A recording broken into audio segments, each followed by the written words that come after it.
გამარჯობა, ხარ თუ არა მცენარეების ექსპერტი? მოდი ვითამაშოთ ვიქტორინა და გავარკვიოთ. დაგისვამთ შეკითხვებს, დააპაუზეთ, ხელისაწევით დააფიქსირეთ სწორი პასუხი და შემდეგ აუცილებლად დათვალეთ, თუ საბოლოოდ რამდენი გამოგივიდათ. დავიწყოთ. პირველი შეკითხვა. ფესვი მცენარეს ეხმარება ნიადაგში მყარად დგომაში. მართალია თუ მცდარია? და ეს პასუხი სიმართლეა, ეს დებულება უბრალოდ სიმართლე არის, ალბათ თქვენც ასე უპასუხეთ. აღწერეთ, როგორია მთავარღერძიანი ფესვი. შეგახსენებთ, ფესვებს ასე ვასხვავებთ, ფუნჯა და მთავარღერძიანი. მთავარღერძიანი ფესვი არის ერთი მთავარი ფესვი, რომელიც სქელია და აქვს მცირე განშტოებები, მაგალითად სტაფილო. ფოთოლი მხოლოდ მწვანე ფერისაა. მართალია თუ მცდარია?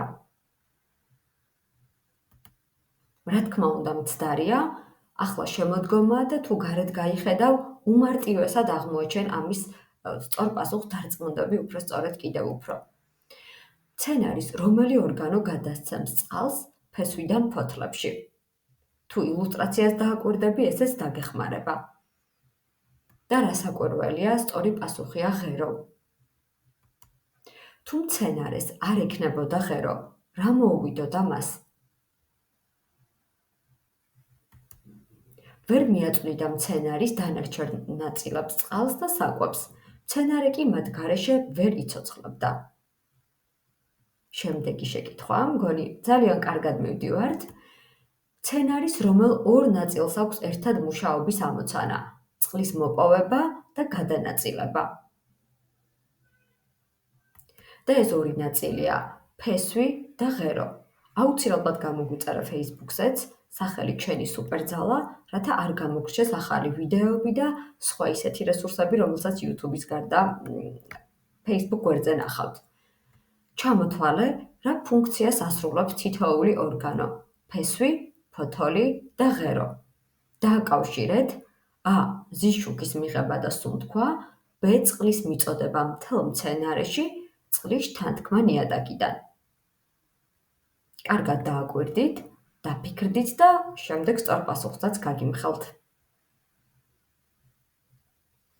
სწორი პასუხი ასე გამოიყურება, ფოთლების მთავარი ფუნქციაა მზის შუქის მიღება და სუნთქვა, ღერო წყლის მიწოდება მთელ მცენარეში, ხოლო ფესვი წყლის შთანთქმა ნიადაგიდან. ესე იგი, ფესვი იწყებს მთავარი საქმის შესრულებას, ღერო აგრძელებს და ანაწილებს მცენარეში, ხოლო ფოთოლი თავის მხრივ საკვების გამომუშავებაზე ხარჯავს მთელ ენერგიას. ჩამოთვლილთაგან, რომელს აქვს ფუნჯა ფესვი? სტაფილო, ხახვი, ჭვავი, რომელიც მარცვლოვანი მცენარეა და ჭვავის პური ძალიან გემრიელია. სწორი პასუხია G. ჭვავი და ჭვავის შესახებ ინფორმაციას მესამე კლასის წიგნში ნახავ, თუ რამდენად საინტერესოა მისი ფესვები და როგორი გრძელია. შეგიძლია ისიც მოიძიოთ, თუ კონკრეტულად რა სიგრძის შეიძლება იყოს ჭვავის ფესვები. რომელ შემთხვევაში ვიტყვით, რომ ორი მცენარე ერთმანეთისაგან განსხვავდება? A. თუ ფოთლების ზომა, ფერი ან ფორმა განსხვავებული აქვთ, თუ ორივეს ფესვი აქვს, თუ ორივეს მზის შუქი სჭირდება. და რა თქმა უნდა, განსხვავდება იმ შემთხვევაში, თუ მათი ფოთლების ფორმა და ზომა ერთმანეთისაგან განსხვავებულია. რა განსხვავებაა რთულ და მარტივ ფოთლებს შორის? ეს ბოლო შეკითხვაა და იმედია ყველა სწორი პასუხი დააგროვეთ. რთული ერთ ყუნწზე ბევრი ფოთოლია, როგორც პირველ სურათს ხედავ, ხოლო მარტივია ფოთოლი, როდესაც ერთ ყუნწზე მხოლოდ ერთი ცალია. შეგიძლიათ დამატებით მოიძიო ინფორმაცია, გაგვიზიარეთ სწორი პასუხები და დააკომენტარეთ, თუ კონკრეტულად რომელ თემაზე ისურვებდით შემდეგ ვიდეოს. ხოლო პრეზენტაცია მოგიმზადეთ მე, ნინო სამხარაძემ და აუცილებლად გამოიწერეთ ჩემი Facebook გვერდიც. დიდი მადლობა და შეხვედრამდე!